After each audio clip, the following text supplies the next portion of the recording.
Hey, you guys, welcome back. This is the third time I'm recording this very episode because the first time I forgot to turn on the volume on the microphone. Second time I forgot to press record, believe it or not. Anyway, welcome back to This with Krish Show, where I like to talk about faith, family, and freedom. And also, as a parent, I like to not lose my mind. So this episode is about parenting as best as I know it. This is episode 27, and the second of the 777 series is what I'm calling it. Got 7 episodes, 7 days, dropping every day at 7 a.m. Central. It's kind of like a spiritual experiment or a sign that I've completely lost my mind. Either way, here we are. Let's get going. Now, before we get into today's episode, I've got to share something. Okay, if you've been watching these episodes on YouTube or on Spotify, you will likely have noticed 2 things. Okay, 1, I like to wear a different hat each episode, and then 2, there's always something random sitting on my desk if it's in the frame, right? You can see it. Let me share a fun detail, right? I've probably got upward of 200, 300 hats, somewhere in between there. And it's starting to feel like, because my hats are all over the place now, that I'm prepping for my own episode of Hoarders Podcast Edition. Our maid and my wife and other people that come through our house are like, dude, why do you have hats everywhere? But anyway, the average hat today costs about $40, right? So when I get to episode 1000, I have to do the math that I'll have spent about $40,000 in hats, which is both impressive and absolutely terrifying. So if you are a hat sponsor listening, this is your official invitation to send me a note and send me a hat. Now, look, today's hat is really special, okay? My wife got it for me our last day of our honeymoon in Kauai, Hawaii, 8.5 years ago, back in 2017. This bill is handcrafted from real koa palm wood. And here's the cool part, right? That wood cannot be cut down. It's only found there. It's only used if it naturally falls after storms. There's something poetic about that, I think, right? Maybe even in the storm, beauty can grow, or at least cover my bald head. Thank you, Tree.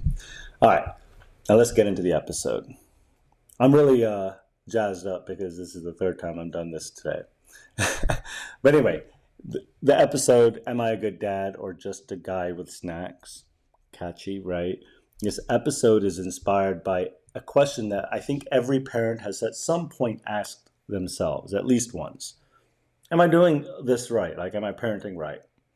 But before you judge yourself, let me tell you a quick story about parenting advice, because nobody likes parenting advice. Some people welcome it and some people just don't like it. So let me tell you about this one time. After our daughter was born, we were at the church that we were attending, and you kind of have to go through this class before the not baptism, but christening, whatever it was, dedication. That's what it was.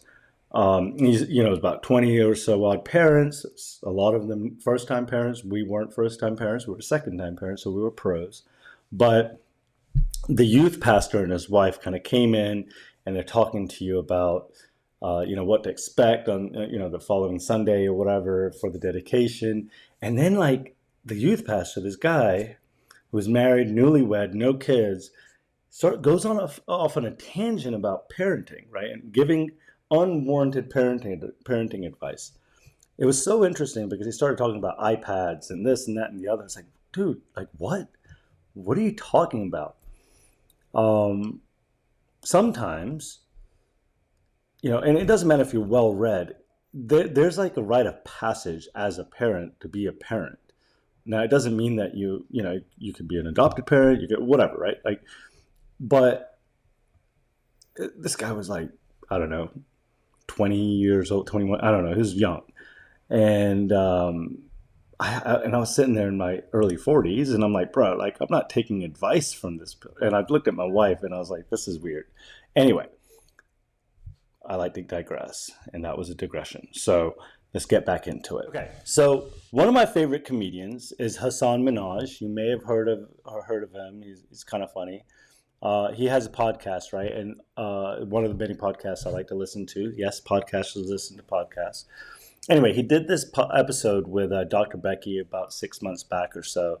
And she's basically a therapist for every parent trying to gentle parent without losing their minds. Let's watch a funny clip together of what Hasan calls the parenting advice lightning round. So here it is. This is the parenting advice lightning round. I'm about to ask you a series of questions. You're going to have to answer them very quickly because this interview is on the internet. Are you ready, Dr. Becky? Ready. Here we go. How do I force my kid to eat vegetables? You cannot force. Your job is to offer. Their job is to decide whether and how much. Is it okay to bribe my kids with candy? Once in a while when really necessary. Money. It doesn't seem like an economic decision, but if there's something that has to happen and there's no danger and it's once in a while, sure. Copy that. Is it okay to check my phone while playing with my kid if it's something important, like a work emergency and or an incredible highlight on House of Highlights? I hear that. I would name it. Hey, I need 1 moment with my phone. It's really on 1 moment. I know that's annoying and I'll be right back. Okay, so what if my son's like, what do you mean Kyrie's cooking? What does that even mean? And I go, he's cooking, man. I would explain it. I'd be like, he's having an amazing game and I had to see it. Got it. If a child bullies my child, can I threaten their parents? I would not do that. Okay, not the children. No. When should I tell my kids the truth about Santa Claus? This is much more nuanced to answer in a speed round because what kids hold on to is actually play and fantasy. And it's one of the only areas for kids that parents actually allow themselves to enter into it. So you're okay with the big lie, AKA the Santa Claus movie? I would say I would allow your kid to enjoy the play that involves you. And if they ever ask you directly, they're probably ready for an answer. Got it. So at 17, if they go, is Santa Claus real? You'd be like, I'd be concerned if your Copy kid that. waited to 17. Now, as you might have heard, I'm a famous unrepentant liar. So what should I do when I catch my kids in a lie? What you should say is, hey, there's something that's getting in your way of telling me the truth, so let's start again. Let me know what's going on. How do I explain the concept of death to my children? Death is when the body stops working. Perfect. Now that was funny. Certainly not the type of responses I could have given or the questions I could have asked because I'm just not that quick. But that's Hasan Minhaj and Dr. Becky for you. On the main episode, on the actual episode, Hasan Minhaj kind of starts talking about being a super dad, right? And you guys, sometimes I do feel like a super dad. Weird, right?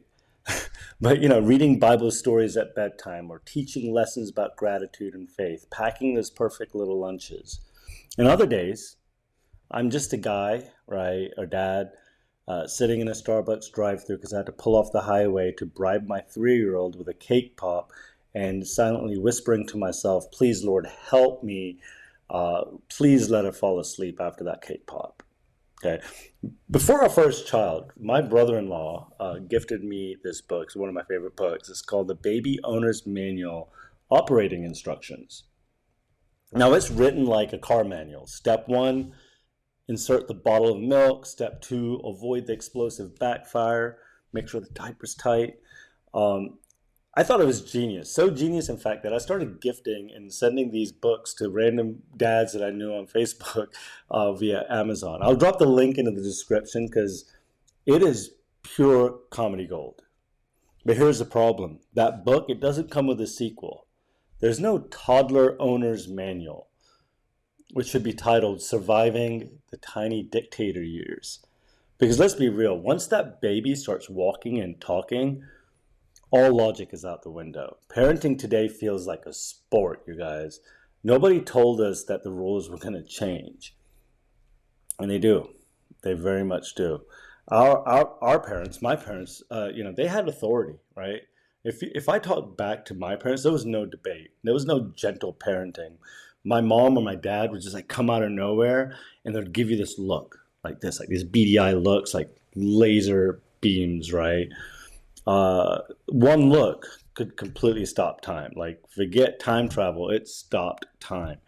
But now, man, like you raise your eyebrow at your kids, especially if they're a little bit older than, post toddler age.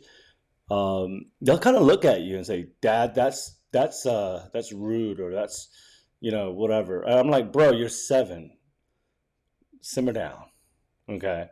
And look, let me just make a disclaimer. My son, who's 7 today, and if he listens to this in 10 years, you're brilliant, dude, right? I love you. You really are. But also, sometimes you need to chill. Because between the screen time battles on the iPad or the random meltdowns of my 3-year-old or the philosophy debates with my 3-year-old about why pants are optional, right? Modern parenting in today's day and age is a full contact sport. Here's a dad joke just to kind of mix things up a little bit today.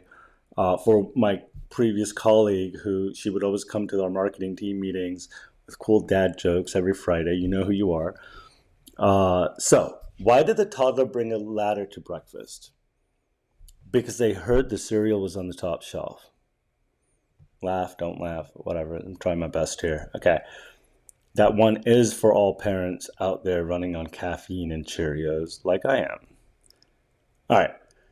So something in our house, my wife and I like to call the Pressure Olympics. And you may have heard of the Pressure Olympics. It's a very real thing. Because in today's world, there's a lot of pressure to be like a perfect parent. And I don't even know what that really means, right? A perfect parent. But maybe, it's being emotionally intelligent or financially stable, which you should be, spiritually grounded, mentally healthy, physically fit, but the dad bods are cool. And somehow you still got to be fun. Social media makes it so much more worse, right? You scroll past those perfect little family reels or TikToks, and they say something like, we wake up at 5 a.m. for gratitude journaling. We do family yoga or Pilates, and then we eat a sugar-free breakfast before we go on like a 3-mile walk. And then I was like, come on. Meanwhile, I'm over here, most parents, right, are just like, hey, look, we're proud we made it through Target without a meltdown. And that's our yoga. That's real life. And don't get me started on birthday parties, right? My birthday party when I was a kid, like, they were pretty awesome. My parents they did good birthday parties for myself and my siblings. It was like birthday cake and relatives and their friends with kids. And now it's like $3,000 or $4,000 events with themes, balloon arches, custom cookies, and big old bouncy houses. 100 of their closest friends. I've been to parties where they had like farm animals or like llamas and tutus, and some wild stuff out there. And I can't imagine my parents having done something like that. Not because they didn't want to, but it was just like, why? Like, what? But Dr. Becky, right? Back to Dr. Becky on the Hasan Minhaj episode, she talks about being a sturdy parent. And what I liked about her analogy that she gives, and I'm going to share this here, go back and watch that episode if you can. It's not about being perfect. It's about being steady, like a tree in a storm, okay? Unless you're here in Dallas and trees just come down. But anyway, look, your kids can rage, scream, and fall apart, but you as a parent, and here's the analogy, right? The symbolism at least, stay grounded. You can't fix every problem, but you do definitely have to show up. That's important. Because what our kids remember or will remember isn't just the gifts and the vacations that you took. It's really the way you made them feel. God, I'm talking about feelings a lot today. Anyway, look, the hugs after a bad day, man, they're so important. The quiet prayers before bed, the I'm proud of you buddy moments that no one else ever sees. And if you haven't watched the dyslexia episode where I talk about my son and his dyslexia, those I'm proud of you buddy moments, man, those are so, so important. And that's really what anchors him, them, the kids, okay? Dad joke number 2 before we get too sentimental here. Why did the dad sit on the remote? And I do this all the time. Because he wanted to control his kids. And maybe that's not a joke. Maybe it is. I don't know. Maybe you should laugh, please. Okay. So let's talk about faith, fatherhood, and grace. Okay. So here's where faith steps in for me in parenting. Okay. Let me take a step back and be transparent. I lose my patience all the time. I raise my voice frequently. I forget that my tone sets the tone. And sometimes I just flat out blow it, you guys. But that's where grace shows up. God doesn't call us to be perfect fathers or perfect moms or perfect parents, just present ones. And I'm not speaking from again, I'm not preaching. I am going to share a passage with you because I did share this a couple of weeks ago as well, where it was very relevant and it's still relevant here. It's Proverbs 22:6, which says, train up a child in the way he should go. And when he is old, he will not depart from it.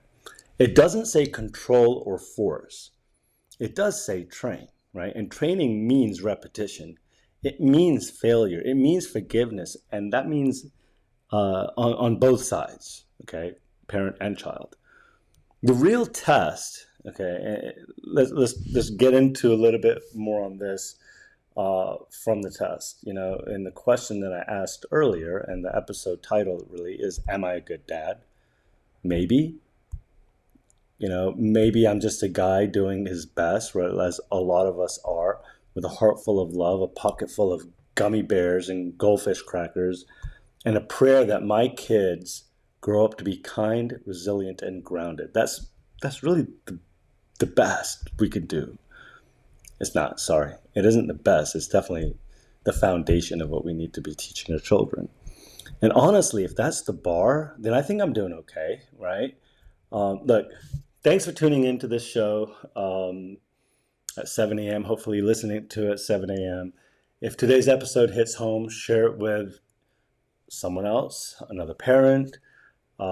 Maybe it's something they need to hear or not hear. I don't know. I don't even know that I said anything really profound. But catch this full episode on Spotify. I should stop second guessing myself. Like, you know, I don't know. But this is still very new to me. And again, I need this podcast producer on my side here soon, because I can't very well record the same episode 3 times. But listen, until next time, stay sturdy, stay faithful, and remember, goldfish are sacred. I love you guys.